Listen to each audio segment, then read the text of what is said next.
তো হ্যালো আমার প্রিয় বন্ধুরা, আপনারা কেমন আছেন? আশা করি আপনারা খুবই ভালো আছেন। তো বন্ধুরা, আমরা যখন ফেসবুক, ইনস্টাগ্রাম এবং ইউটিউবে কোনো ভিডিও দেখি, তখন আমাদের পছন্দের মতো কিন্তু অনেক ভিডিও আমাদের সামনে চলে আসে।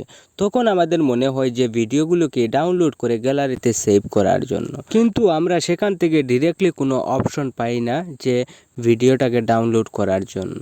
তো বন্ধুরা, আজকের ভিডিওটি দেখার পর আপনি যে কোনো ভিডিও গ্যালারিতে সেভ করতে পারবেন। তাহলে চলুন বন্ধুরা, এবার আমরা ভিডিওটা দেখে আসি। আর ভিডিওটা শুরু করার আগে আমি আপনাদের কাছে একটাই রিকোয়েস্ট করছি, আপনারা যদি আমার চ্যানেলে নতুন হয়ে থাকেন তাহলে আমার চ্যানেলটিকে আপনারা সাবস্ক্রাইব করে দেবেন। তো প্রথমে আমরা ফেসবুকের ভিডিওগুলি কিভাবে ডাউনলোড করতে হয় দেখে আসি। তো ফেসবুকের ভিডিওগুলি ডাউনলোড করার জন্য প্রথমে আপনি আপনার মোবাইলের ফেসবুক অ্যাপসটাকে ওপেন করুন। তো ওপেন করার পর মনে করেন এই ভিডিওটা আপনার ভালো লেগেছে, এই ভিডিওটা ডাউনলোড করতে চান। তো এই ভিডিওটির নিচে দেখুন একটি শেয়ার অপশন আছে। তো এই শেয়ার অপশনটিতে আপনি ক্লিক করুন।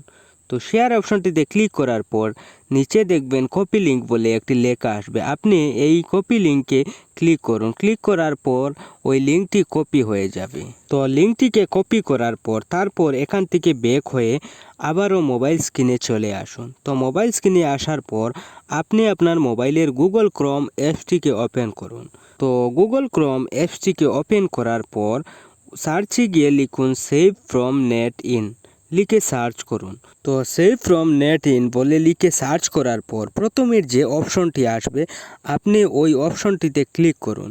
তো ক্লিক করার পর আপনার সামনে এরকম একটি সার্চ বক্স আসবে। তো আপনি যে লিঙ্কটা কপি করে রেখেছিলেন এই বক্সে সেই লিঙ্কটাকে পেস্ট করে দেবেন। তো পেস্ট করার পর দেখবেন ফেসবুকে যে ভিডিওটি আপনি কপি করে রেখেছিলেন সেই ভিডিওটি আপনার সামনে চলে আসবে। তো ভিডিওটিকে ডাউনলোড করার জন্য নিচে গিয়ে একটি ডাউনলোড অপশন দেখতে পারবেন। আপনি এখান থেকে ভিডিওটাকে ডাউনলোড করে নেবেন। তো বন্ধুরা, এভাবেই ইনস্টাগ্রাম, ইউটিউব এবং ফেসবুকের যে কোনো ভিডিও আপনি খুব সহজে ডাউনলোড করে আপনার গ্যালারিতে সেভ করতে পারবেন। তো বন্ধুরা, এই ছিল আজকের ভিডিও। আর ভিডিওটা যদি আপনাদের কাছে একটু ভালো লেগে থাকে তাহলে আমার ভিডিওটাকে আপনারা একটু লাইক করে দেবেন। ধন্যবাদ।